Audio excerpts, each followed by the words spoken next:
Let us look at the solutions for the questions posed in the PowerPoint slides for Seminar 1 and 2. First, we will look at the introduction to fluid mechanics, and one of the important questions that you are asked is how do you define internal flow, external flow, and open channel flow. Important words are highlighted: the flow of an unbounded fluid over a surface, such as a plate or wire or a pipe, is called external flow. Internal flow, however, is if the fluid is bounded by solid surfaces, that is, enclosed within the surface. The flow of liquids in pipe is called open channel flow if the pipe is partially filled with liquid and there is a free surface, such as the flow in waters, in rivers, in ditches, irrigation ditches. Okay, in our course, our flows are all internal flow or external flow. We will not look at open channel flow. Let's now move on to the next question.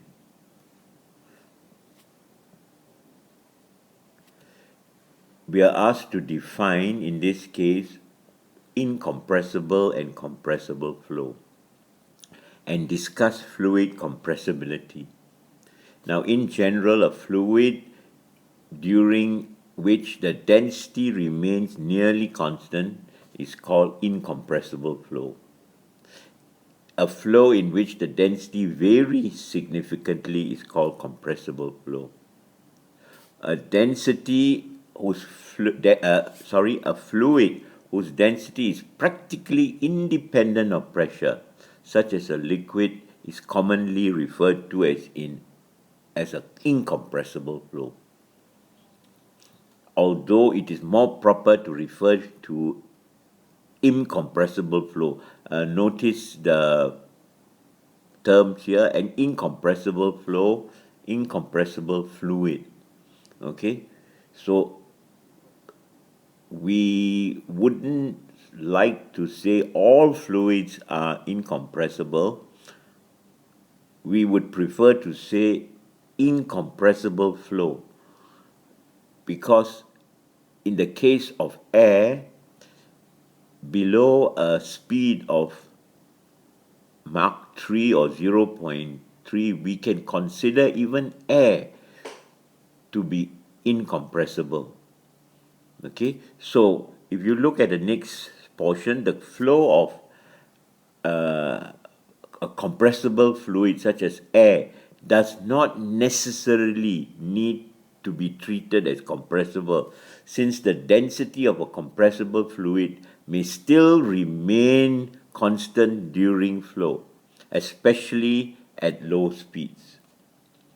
This is quite an important point. It turns out that the Mach number is the critical parameter to determine whether the flow of the gas can be approximate to incompressible flow.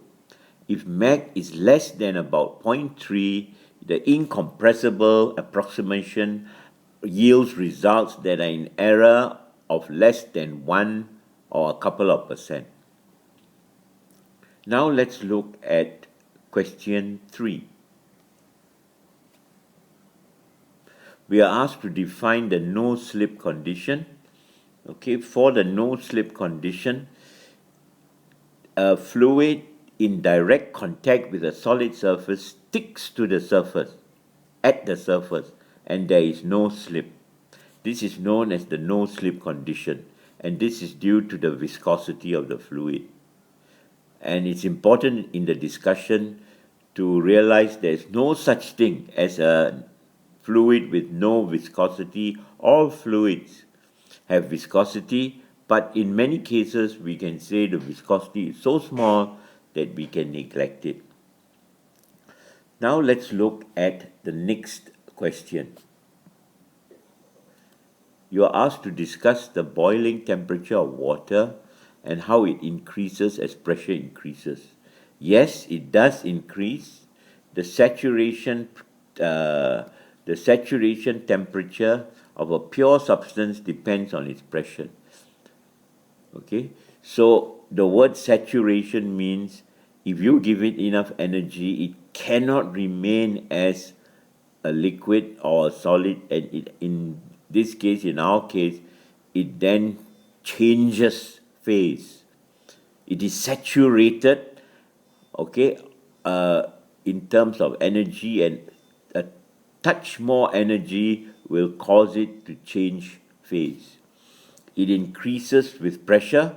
So the higher the pressure, generally the higher the saturation temperature.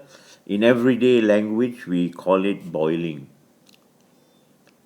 In fact, it is easily seen by looking at the saturated property table. You can find it at the back of your textbook in one of the appendices. Okay, it might be interesting to note that the boiling temperature and saturation pressure at a given points are the same. Some people call it boiling temperature and some people call it saturation pressure. Now let's look at question number 10. You're supposed to consider the minimum pressure in a pump to avoid cavitation. So if you look at tables at 35 degrees, you will generally see that the saturation pressure is 5.63 kilopascal. What does it mean? It means that at 35 degrees centigrade, if the pressure drops to 5.63 kilopascals or 0.05 bar, okay, 0.0563 bar, you will have the condition when the water will change from liquid to gas. And remember, when we talk about the gaseous state of water, we refer to it as steam. To avoid cavitation, the pressure anywhere in the liquid should not be allowed to drop to the vapor or saturation pressure at a given temperature. Now, this is especially a problem in pumps, especially at the suction. Okay, so it's not a question of being able to pump how much fluid you want. If you try to drop the suction pressure to below the vapor pressure, then there will be boiling and there's going to be a lock in the pumping operation. So that will limit the lowest pressure you have in the pump. And it's especially wise to note that when you pump with increasing temperature, the risk of cavitation is greater at higher fluid temperatures.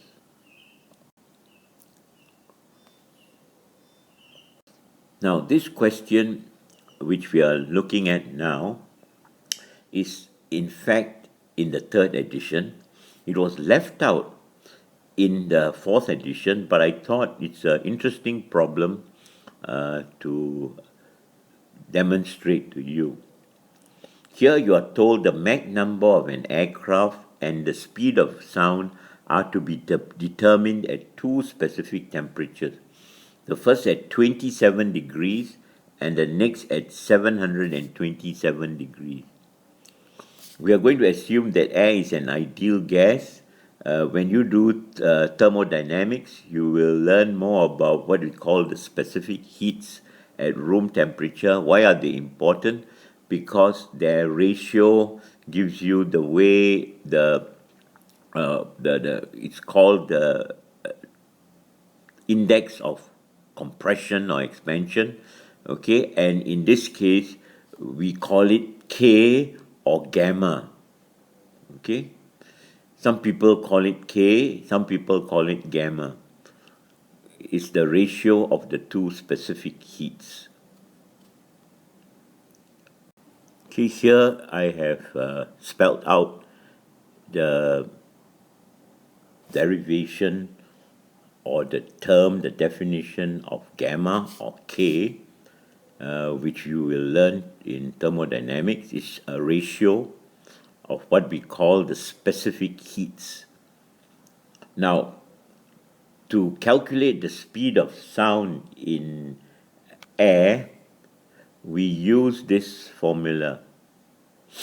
The speed of sound is equal to the square root of K, which is this, multiplied by the gas constant times the temperature in Kelvin. So for air, K or gamma is 1.4. The gas constant is 0.287, and we have to convert 27 degrees into K, which is 27 plus 273. Okay, I've written it out in this way, where capital T is the temperature in Kelvin and small t is the temperature in centigrade. So that's why your 27 degrees centigrade becomes 300.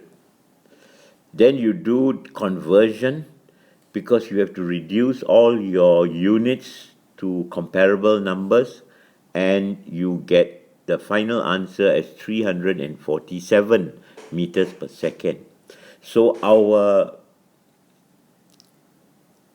aircraft is traveling at 240 divided by the Mach number 1347, we get a 0.692 Mach number. Now, if we do the same thing at 1000 K, which is 727 degrees centigrade, okay, which we plug in here, plus 273, that gives us 1000. Crunch the numbers and we get the speed of sound as 634. So when the temperature increases, it is interesting to note that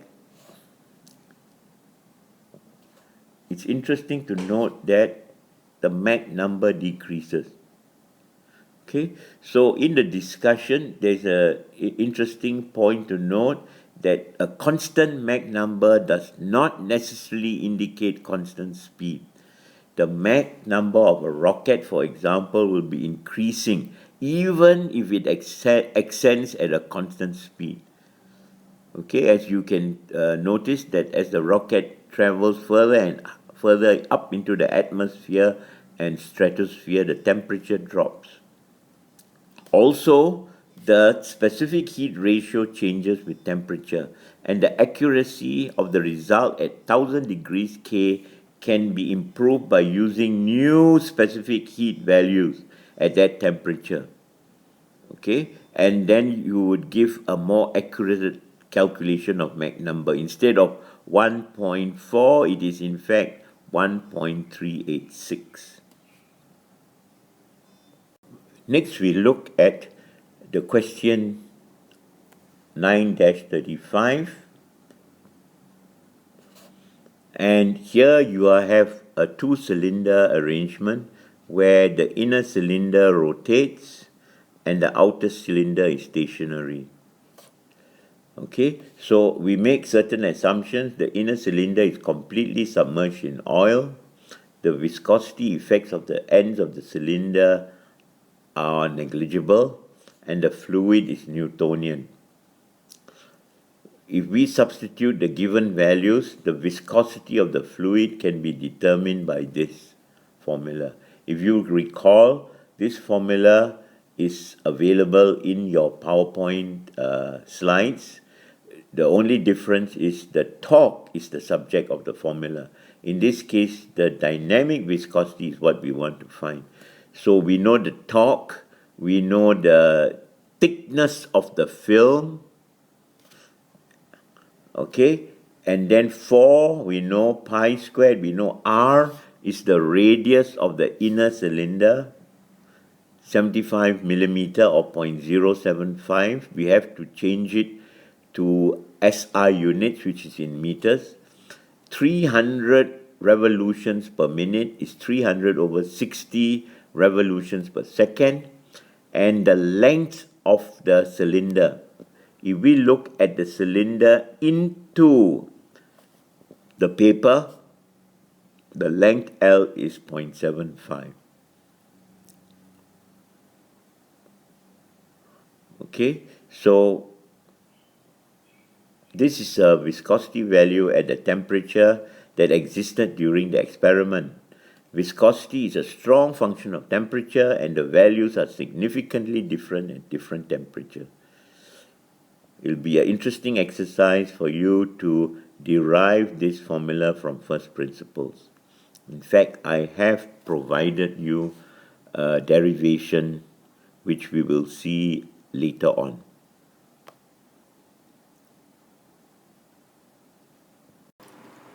We now look at the solutions for problems posed in the seminar PowerPoint slides for fluid kinematics. In the first example, 11-8, you are told a stationary probe is placed in the flow and measures pressure and temperature as functions of time at one location. The diagram from the book looks like this. You are asked, is it a Lagrangian or an Eulerian method? Explain. Okay, in this case, since the probe is in a fixed space and the fluid flows around it, we are not following individual fluid particles as they move. Instead, we are measuring field variables at a location, and this is called Eulerian methods. Okay. In the discussion, if a neutrally buoyant probe were to move with the flow, its results would be Lagrangian measurements following the flow.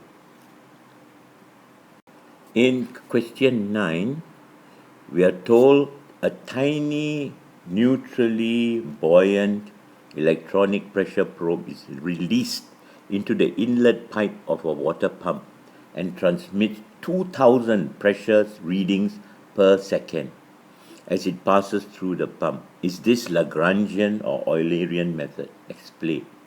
Okay, since the probe moves with the flow and is neutrally buoyant, we are following individual fluid particles as they move through the pump. This is a Lagrangian movement. In question 27, you are supposed to consider the visualization of flow over a 15 delta wing. Okay, 15 degree delta wing. Are we seeing streamlines in the picture here? Or streak lines? Or path lines? Or timelines? We are supposed to explain. Okay, so the figure is again in your book. Angle of the delta is 15 degrees.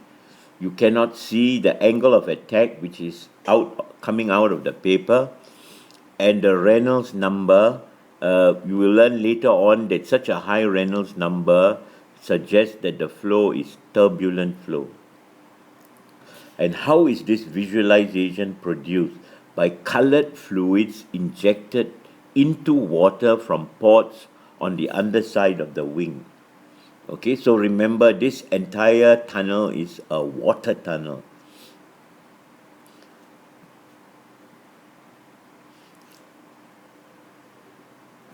In this case, since the picture is a snapshot of the dye streaks in the water, each streak shows the time history of that dye that was introduced earlier from a port in the body. These are streak lines. Since the flow appears to be unsteady, these streak lines are not the same as path lines or streamlines.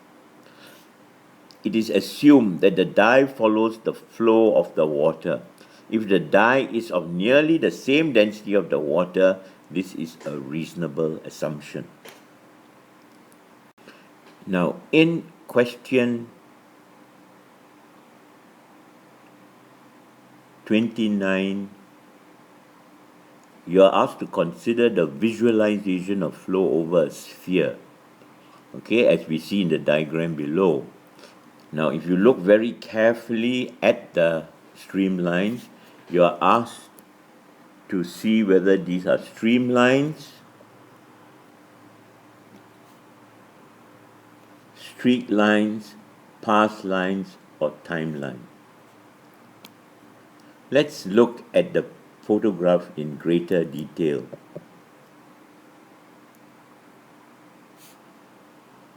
Okay, as you can observe,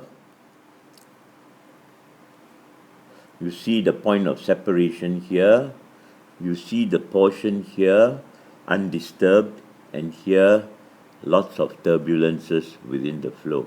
This line is supposed to be the piece of wire or metal holding the probe, so we should just discard that.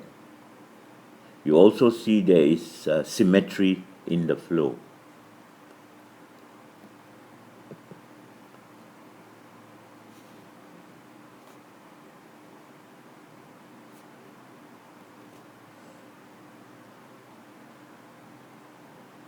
Since the picture is a time exposure of air bubbles, each white streak shows the path of individual air bubbles. Thus, these are path lines. Since the outer flow, top and bottom portion of the photograph appear to be steady, these path lines are same as streak lines and streamlines. It is assumed that the air bubbles follow the flow of water. If the bubbles are small enough, this is a reasonable assumption. Now, finally, let's look at the last question. We will look at this very briefly in the course, the difference between vorticity and rotationality. Okay, we are supposed to see vorticity is a measure of rotationality of a fluid particle. So if you look at the particle level, okay, this is supposed to be the rotation. If a particle rotates, its vorticity, generally we say it's non-zero, and the vorticity vector is twice the angular velocity vector. Okay, if what is more interesting to us is we are going to assume in our course the vorticity is always zero, and we say the flow is irrotational. Now that takes us to the end of the selected questions in your textbook. There are many more questions which I urge you to try on your own, and we can have a discussion if you have any problems regarding this. This ends the questions for kinematics.